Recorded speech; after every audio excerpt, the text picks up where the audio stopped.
Whoa! What's up? What's Whoa, up, dude? morning What's up? What's coffee. up? What's up? What's up, dude? Morning coffee. Morning coffee. Yeah, What is that? Do the happy dance? Do the yeah, happy man. dance? All right. Uh,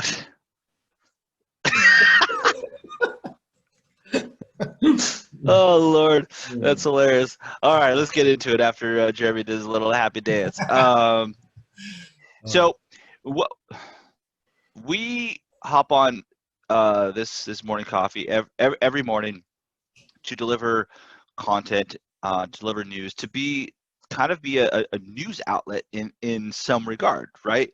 So we're constantly, both you and I, we're always reading, and we always want to get better and know what's going on, so we can project out for our own businesses. But part of that business is to be able to deliver the content to all of our agents. right. And I was reading something today that I found extremely interesting, and it's a thought that I've personally never had before. And this is from the National Association of Realtors chief economist, straight from NAR, right? So the lack of lumber within because of all of the California wildfires and the up and down the coast. So the lack of lumber as a result of California wildfires has impacted the price of homes. Mm, Over recent months, we have seen lumber prices surge dramatically. Um, and this has already led to an increase in the cost of multifamily housing and an even higher increase for single family homes. It's something that honestly was never even a thought. And so what they're doing now is, okay, the lumber that's already cut, slice, dice, whatever they need to do to get that lumber ready for homes right now, that's already been done. And I don't know that whole process of how long it takes from tree to sticks in the ground. I don't. What I do know of running an organization is that we have to project out. So something that happens to us today, right? It's like, hey, what happens today? What okay. we do today shows up 90 days from now, Right. right? And Hmm. so that's what they're doing. So they don't know what it looks like. So they're forecasting out, and so they need to increase the prices today to save for tomorrow. Right. And it's an interesting perspective, and one that didn't realize, like, hey, there's fires up and down in the forest. That really affects our homes. The Right. price that contributes Right. to the increase of the prices. And that's it. I Um, mean, I think the biggest thing in this regard is to understand that we have to always be looking at the things that are going to affect our market, right? We talk about the market of the moment all the time. We talk about, the business and how it runs per day and what we're in today. But again, there are things out there that are changing constantly, right? We talk mhm. about all the time with interest rates and how that is. The thing for people to understand is that this is a projection, right? There's not an immediately a shortage. Like, Right. make no mistake, there's not. They've got that stuff cut, ready to go. That stuff's curated, and all how they get it ready so that it can ultimately become a house. That's already done. Like I'm guessing, again, I don't know either, but I'm guessing they're quarters or half a year or years, of Right. getting this ready. It doesn't take. It's not like we were talking pre-show, right?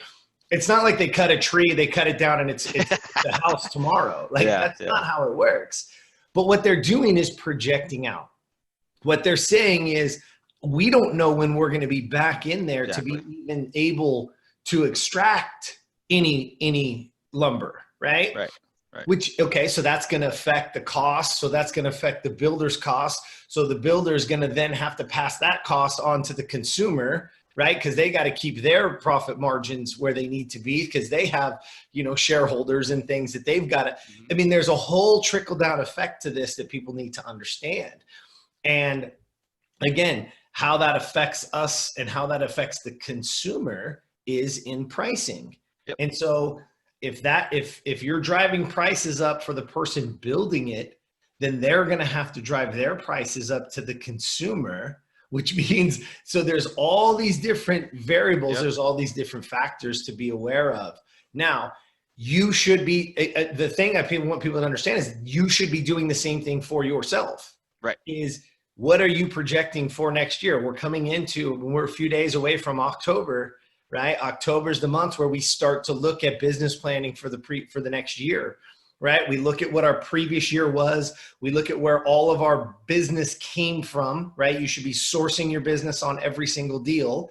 And now from that, we project for the next year. Can that source the 80-20 rule, right? 20% of your activities produces 80% of your results. Well, your results, are those results duplicatable in the near future, right?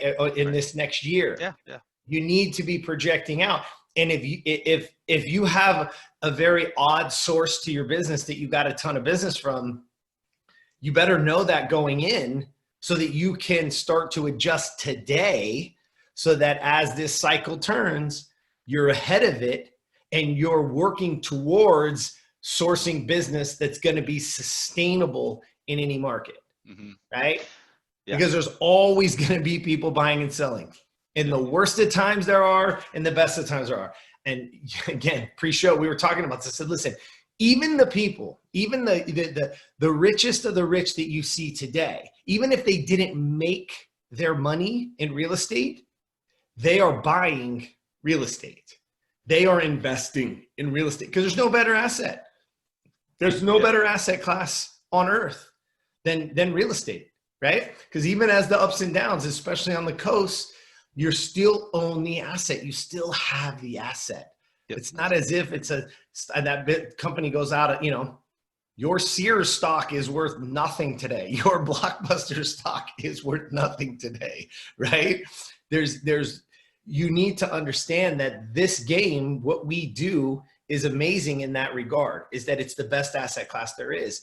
And people are always going to be buying and selling real estate. But in any market. Yeah. Any market, but you better be ahead of it. You better be forecasting. You better be knowing where your business comes from. You better be tracking the metrics.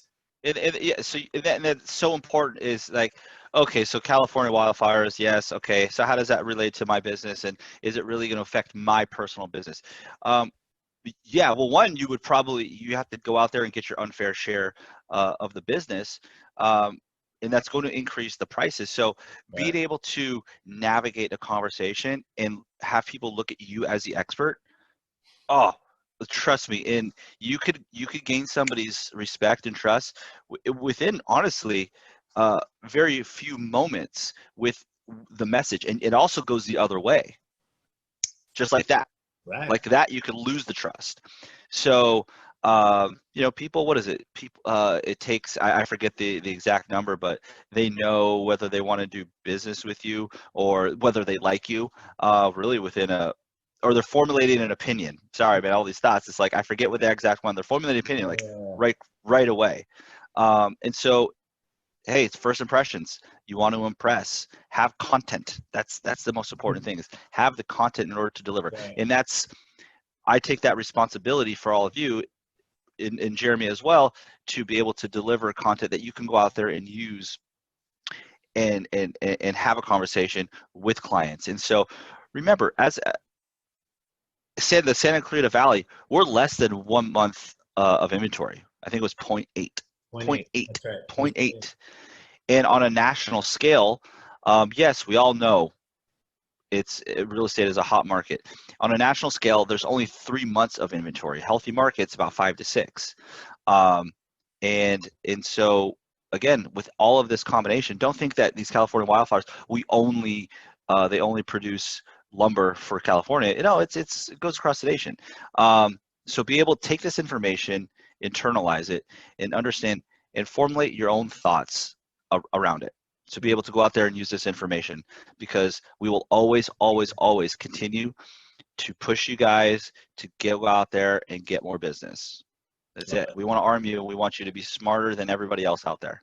That's right. So we want you to be business owners. We want you to be forecasting. We want you to think like a CEO. Like, I can't stress that enough. You got to be, it's not just a transaction. Like, if you're transactional, you're in trouble. You've got to think like a CEO. You've still got to be managing your expenses, right? So this is a topic that I could talk about for another 30 minutes, probably at least. At least. So I'm gonna stop myself. But there is a saying on my pillow, on my pillow.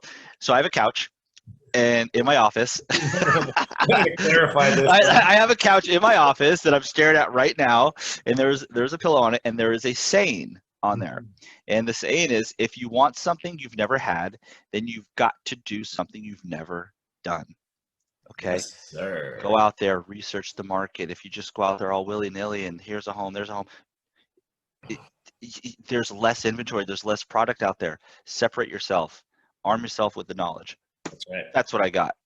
That's Cheers all. to that, man. Do Cheers, something man. never done today. Let's roll. Yes, sir. Let's go. And goodbye, everybody.